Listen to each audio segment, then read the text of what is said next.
Hello students, Jai Shri Krishna to all. Welcome to Angels Online Classes. Here I Tej sir presenting you a chapter electromagnetic waves. This class is going to very important because इस chapter के जो भी numericals आप solve करने वाले हो वो totally इस क्लास के बेसिस पे है. जो भी कैरेक्टरिस्टिक आप EMW की पढ़ोगे जिसमें इक्वेशन जो भी डिराइव करोगे वही न्यूमेरिकल्स में आपके यूजफुल रहेंगे. ओके तो ध्यान से पढ़ना और नोट करते रहना अच्छे से. What are the characteristic of EMW? ये क्वेश्चन आपको 4 मार्क्स का पूछे तो आपको टोटली कैरेक्टरिस्टिक है वो EMW की डिफाइन करके डिराइव करके लिखने की रहेगी. तो what is the nature of EMW? What is the density of EMW? Intensity of EMW? What is the relation between electric field and magnetic field? So all these questions answers in this class. So let's see one by one all the characteristic. The first one is the equation of EMW. Okay. तो electromagnetic waves wave 11th standard में आपने wave वाले chapter में एक equation पढ़ा था y is equal to a sin omega t minus kx. Okay, y is equal to what? A sin omega t minus kx. This equation is for the increasing value of x. Here for electric field and magnetic field, देखो electric field, magnetic field and electromagnetic waves का रिलेशन क्या है? तीनों एक दूसरे के perpendicular है.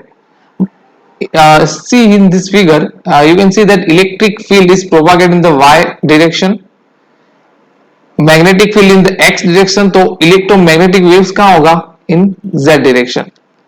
k कैरेट फिक्स है, तीनों एक दूसरे के परपेंडिकुलर हो गए. ओके सो इक्वेशन ऑफ, अगर मुझे इक्वेशन लिखना है इलेक्ट्रिक एंड मैग्नेटिक फील्ड के, तो electric field is presenting by this equation. E vector is equal to E0 sin in bracket kz minus omega t. You can see that electric field in this figure propagate in the y direction, so here I write what? J caret. Now second one, magnetic field B vector is equal to what? B0 sin in bracket kz minus omega t. You can see the figure, magnetic field is propagated in the x direction, so here what I write? I caret, right? तो EMW electromagnetic waves कहां propagate होगा कहां पे होगा? Yes, z direction, k caret. Okay so in this equation you can see that what is the k is equal to wave vector which value is 2 pi by lambda, and omega you know very well, angular velocity.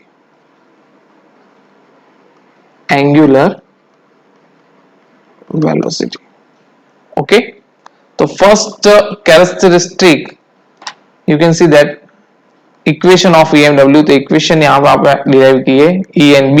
E is equal to E0 sin kz minus omega t. B is equal to B0 sin kz minus omega t. बहुत सारी book में omega T minus KZ भी लिखते हैं, लेकिन यहाँ पे अपने एनसीईआरटी बुक में इस तरह से दिया है, तो उसके अकॉर्डिंग अपन चलेंगे. Second one, what is the second one? The relation between E and B. Okay, relation between E and B. देखो मैं यहाँ पे वन बाय वन लिखते रहो तो उसके अकॉर्डिंग आप समझ लेना. मैं यहाँ पे सेकंड कैरेक्टरिस्टिक ले रहा हूँ, so I write second here. Second one, relation between E and B. E and B का रिलेशन क्या है? तो टेक्स्ट बुक में डायरेक्टली इक्वेशन डिराइव नहीं किया, ऐसे ही लिखा है, और आपको इक्वेशन याद रखना है कि E एंड B का रिलेशन कुछ ऐसा है कि E is equal to B into C, where E is equal to, you know very well, electric field, B magnetic field, and C is equal to what? Velocity of light, which value is fixed. C is equal to 3 into 10⁸ meter per second. तो अगर आपको equation में numericals में E दिया हो, आपको B find करने का बोले, और आपके इक्वेशन बहुत सारे ऐसे है भी, तो आप इजीली कर सकते हो. ये इक्वेशन पुट करके E is equal to B C. याद करने के लिए आपको ट्रिक बताऊं, इलेक्ट्रिक फील्ड कैसा है, बी सी मतलब बहुत क्यूट, जस्ट याद रखने के लिए, ठीक है। तो this one is the second characteristic. Now next one, velocity of EMW in a space, velocity of EMW in a space, third one लेते हैं। तो उसके लिए 1 minute, okay. Velocity of electromagnetic wave in a space is given by this equation. Kindly note it, C is equal to 1 upon under root of mu 0 into E0 epsilon naught, where you know that mu 0 is equal to what? Permeability of free space. Permeability of free space, which value is fixed, what? 4 pi into 10 raised to minus 7 Tesla meter per ampere, and epsilon naught is equal to what? Permittivity of free space. First chapter याद रहा है ना, कूलम्बियन force, उसके अंदर derive किया था, which value is also fixed 8.85 into 10 raised to minus 11 coulomb square, 12 okay 12 coulomb square Newton inverse meter inverse 2, okay। तो this is the speed of electromagnetic waves in free space, free space के अंदर है। अगर particular कोई medium के अंदर हो तो that is denoted bye v, v is equal to same equation under root of, but here is you can write mu into e, where mu is equal to what? Permeability of EMW in any medium, जिस medium में से EMW पास out हो रहा है वो उसकी permeability, and epsilon is equal to what? Permittivity of EMW in any medium, okay. कोई भी मीडियम हो सकता है, एयर है, वाटर है, कैरोसिन है, whatever. So C is equal to in a free space speed of EMW in free space, and V is equal to speed of EMW in any medium, okay। So both equation we write here, okay. तो एक आपने ray optics में एक equation पढ़ा होगा, N is equal to refractive index N is equal to C by V, पढ़ा था, okay. So if here I put the value of C and V in this equation, what I get? See here, C is equal to what? 1 upon under root of mu 0 into E0 divided by V is equal to 1 upon under root of mu into E, okay। चलो इसका reciprocal कर दे। So N is equal to under root of क्या मिलेगा मुझे? mu into E divided by mu 0 into E0, and now mu into mu upon mu 0 तो क्या है? mu r, and E upon E0 क्या है? E r। What is relative permeability and relative permittivity? You can also write E upon ER, E upon epsilon 0, मतलब ER की जगह आप K भी लिख सकते हो, where K is the dielectric constant mu r into K। ER की जगह आप K भी लिख सकते हो, where K is equal to what? Dielectrical constant, okay. शांति से स्टेप बाय स्टेप ये देखना है, इजीली समझ में आ जाएगा, इसमें कुछ ज्यादा है नहीं। तो यहाँ पे आपके इक्वेशन देखो क्रिएट होते जा रहे हैं नए नए, फिर जैसे आपको कोई वैल्यू फाइंड करने के जैसा बोले आपको वैसा फाइंड करने का, हम जनरल नहीं बोलते जैसा म्यूजिक वैसा डांस, जो वैल्यू आपको दी है, जो वैल्यू फाइंड करनी है, वैसे आपको इक्वेशन पुट करते रहना है, ओके। तो this is third characteristic, velocity of EMW in space, free space and any medium. Second one is transfer nature, sorry fourth one is transfer nature। तो ये समझने की है, electromagnetic waves indicate transfer nature. अब देखो transfer nature and longitudinal nature, longitudinal wave की मैं बात करूं तो ये 9th स्टैंडर्ड में आप पढ़ के आए हो कि two types of wave, longitudinal wave and transfer wave. तो लॉन्गिट्यूडनल वेव में क्या होता है, इन लॉन्गिट्यूडनल वेव जैसे मैं बोल रहा हूं आप सुन रहे हो, तो एयर पार्टिकल्स हवा के अंदर एक दूसरे से जैसे कि ऑसिलेट हो रहे हैं, मतलब oscillate particles and propagate particle दोनों एक ही डायरेक्शन में है। वाइल ट्रांसफर वेव में क्या होता है, परपेंडिकुलर होता है, both are not same direction. Oscillate particles and propagate particle longitudinal way में एक डायरेक्शन में होते हैं, ट्रांसफर वे में एक डायरेक्शन में होते हैं। You can see that electric field अगर एक्स डायरेक्शन में है, मैग्नेटिक फील्ड वाई डायरेक्शन में है, तो EMW कहां मिलेगा आपको, Z डायरेक्शन में, not in the same direction. So electromagnetic waves indicate transfer nature.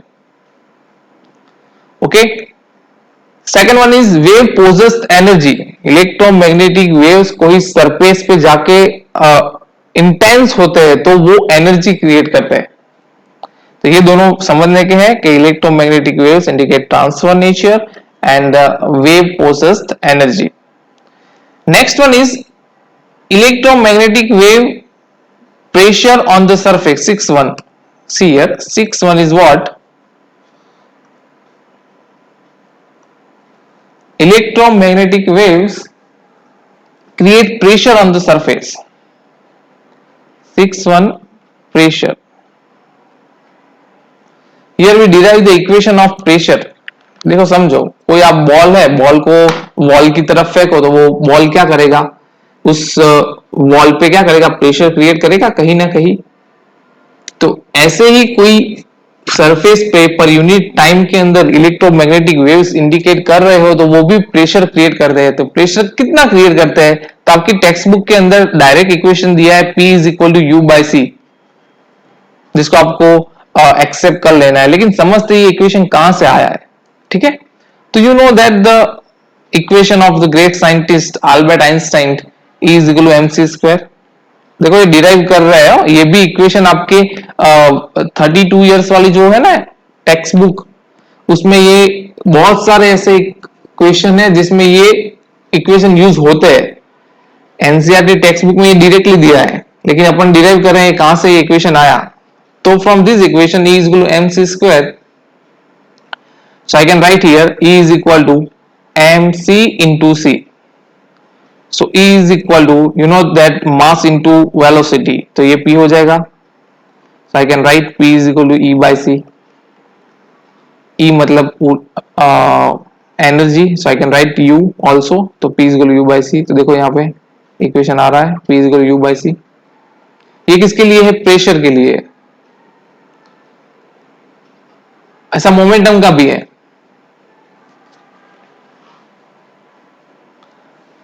Okay, P is equal to E by C U upon C, ये मोमेंटम का हुआ। अपन ऊपर प्रेशर का डिराइव करेंगे फ्रॉम दिस इक्वेशन। तो इस कैरेक्टरिस्टिक के अंदर आपको प्रेशर एंड मोमेंटम के इक्वेशन दोनों सेम मिलेंगे। यहां पे आपने ये डिराइव किया, वो मोमेंटम का है। अब इसके ही इक्वेशन के थ्रू मान लो इस इक्वेशन को मैं इक्वेशन नंबर 1 दे दूं। Okay 1 minute, I change the pencil. Okay equation number इसको 1 दे दूं मैं, तो P is equal to U by C आपने गेन किया। Okay now what is the momentum P, P is equal to mv U by C। Now V is equal to what, V is equal to velocity A into T होगा U by C, because you know that V is equal to velocity is equal to what, acceleration upon time, so V is equal to A by T. So now see ma, Newton's second law of motion, F is equal to ma, so I can write ma is equal to F into T is equal to U by C. So F is equal to U by C into T हो जाएगा। Okay, now I here divide this equation number 2 both side divide by a, so what I get, f upon a is equal to u upon c t into a. क्या किया मैंने, both side a through divide किया, okay, then I get f by a is equal to what, area पर unit pressure, unit area पे अगर आप pressure force apply करते हो तो आपको क्या मिलता है, प्रेशर मिलता है. So F by A is equal to F by A is equal to P pressure, P is equal to U upon C T into A. अगर मैं टाइम एंड एरिया पर यूनिट कर दूं कि पर यूनिट एरिया पे और per unit time में pressure लग रहा है, तो what you get if I do what, time and area पर unit time, then what I get, pressure P is equal to U by C. So this is the equation of pressure, equation number 3, and the equation number 1 is the momentum, and both equation is same, P is equal to U by C. याद रखना, ठीक है. Okay, next characteristics of EMW is the density of EMW. Okay, this one is important. 7 number, density of EMW.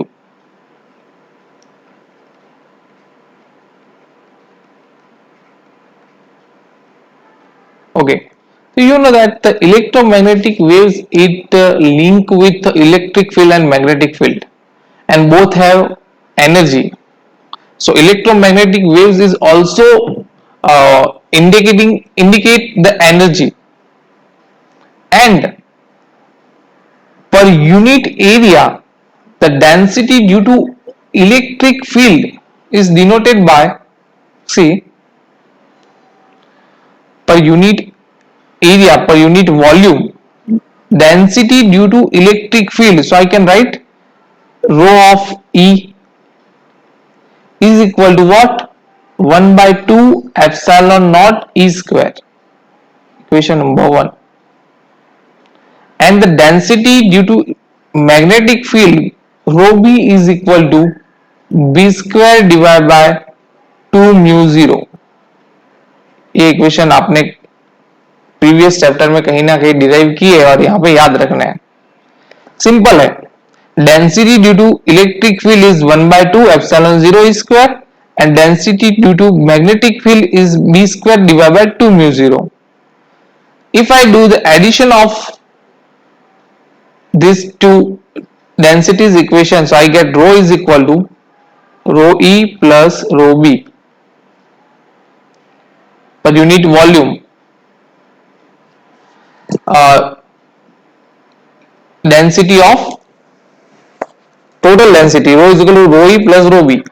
So what I get, put the value of rho in rho B, rho is equal to 1 by 2 epsilon E square plus b square upon 2 mu 0, equation number 3. okay, now देखो ध्यान से देखना अब equation. you know that the in electromagnetic waves E and B function change as per the sine and cosine function.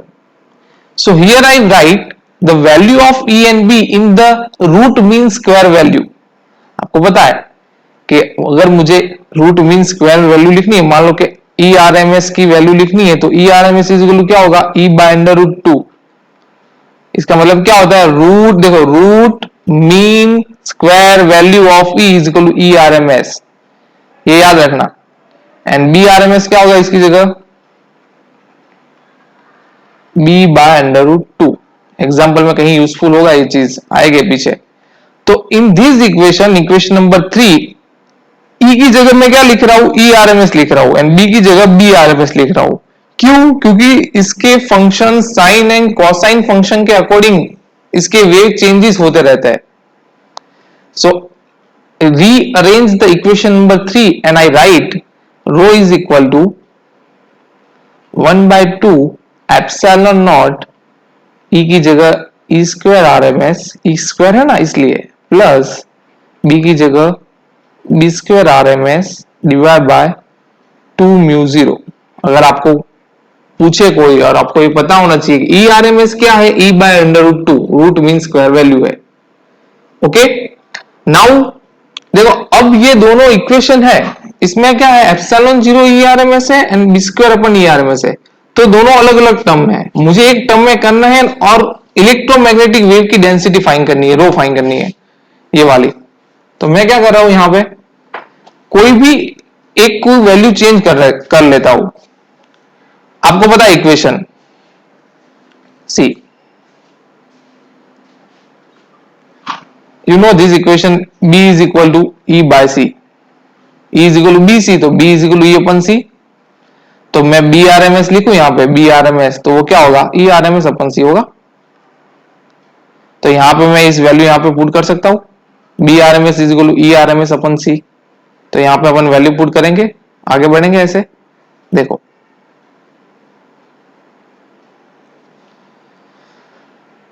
Row is equal to, ये तो ऐसा ही है, 1/2 epsilon naught E square R M S plus, now अब मैं B की जगह क्या लिख रहा हूं, बी आर एम एस की जगह वैल्यू पुट कर रहा हूं, B square R M S, तो यहां पे क्या आएगा, E square R M S divide by C square, और नीचे जो ये 2 म्यू 0 था वो तो है ही, simple. Now rho is equal to 1/2 epsilon naught E square R M S plus E square R M S divide by 2 mu 0। अब देखना यहां पे भी वैल्यू पुट करने की आएगी, you know c is equal to what, 1/अंडर root mu 0 into E 0, तो सी स्क्वायर क्या हो गए, 1/म्यू 0 ई 0 हो गए। तो यहां पे मैं c की वैल्यू पुट कर रहा हूं, देखो भाई c की वैल्यू पुट कर रहा हूं यहां पे 1/अंडर root of mu 0 into E 0 का स्क्वायर। समझ में आया, same equation here I only put the value of c। Now equation को आगे बढ़ाते हैं, ये पूरा अलग गया, rho is equal to 1/2 epsilon naught E square R M S plus, चलो इसकी वैल्यू मैं पुट करूं तो ये रेसिप्रोकल हो जाएगा, म्यू 0 ई 0, तो इक्वेशन आपको कैसा मिलेगा, E square R M S into mu 0 E 0 ऊपर आ जाएंगे, स्क्वायर है इसलिए रूट निकल गया, डिवाइड बाय 2 म्यू 0। समझ में आया, नीचे जो म्यू 0 ई 0 का ऊपर आ गए, नाउ म्यू 0 कट, तो इक्वेशन आपका कैसा रहा, देखो यहाँ पे 1/2 epsilon 0 E square R M S, और यहाँ पे भी same 1/2 epsilon 0 E square R M S. तो आपका इक्वेशन लास्ट में क्या बनेगा, 1/2 प्लस 1/2, तो पूरा हो जाएगा 1/2 प्लस 1/2 इज इक्वल टू 1। तो last equation rho is equal to epsilon 0 E square R M S, and this is the equation of electromagnetic waves due to electric field. अब same चीज अगर आप यहां पे ई को सब्जेक्ट बनाते हो, इस इक्वेशन में E is equal to B C value put करते हो, यहां पे E R M S B R M S into C put करोगे और आप प्रैक्टिस में ट्राई करना, तो आपको इक्वेशन कैसा मिलेगा, ये final rho is equal to B square R M S divide by mu 0 मिलेगा। तो ये दोनों इक्वेशन इलेक्ट्रोमैग्नेटिक वेव्स के लिए है फाइनल। अगर इलेक्ट्रिक फील्ड के ड्यू टू हो तो अपन गेन करेंगे E rho is equal to epsilon 0 E square R M S, and magnetic field due to हो तो आप क्या करोगे, rho is equal to B square R M S divide by mu 0। Clear, okay. New characteristics of EMW is, and last characteristic is intensity of EMW। Intensity कितनी है EMW की, तो उसके लिए देखो आप एक सरफेस कंसीडर करो, सरफेस कंसीडर करो कि एक सरफेस है और उसके यूनिट टाइम में यूनिट एरिया में energy,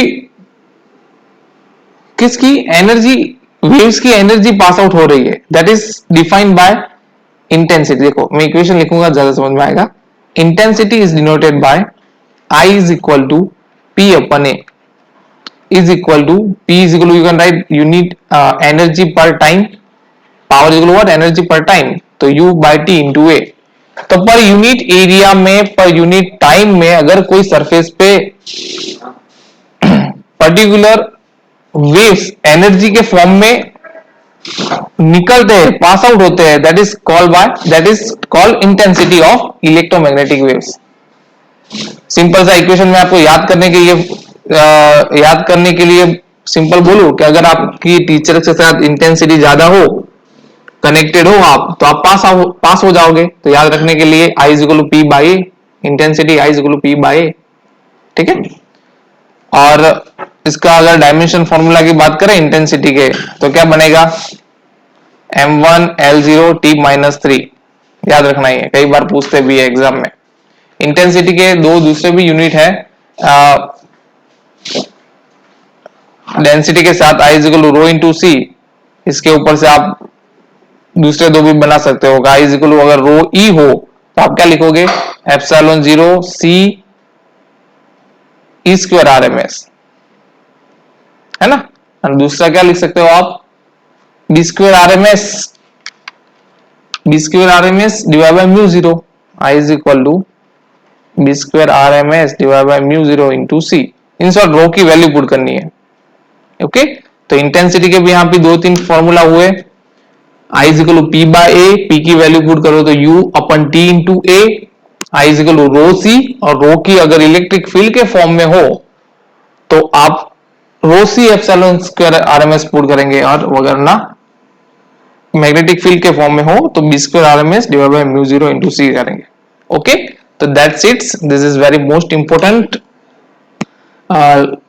class for the numericals. And जितने भी न्यूमेरिकल्स होने थे इस चैप्टर में, इस क्लास में आ गए। इसके आपको प्रैक्टिस करनी है और याद रखना है, और इसको अप्लाई कैसे करेंगे वो अपन जब न्यूमेरिकल सॉल्व करेंगे तब उसमें देखेंगे। ओके, थैंक यू, जय श्री कृष्ण।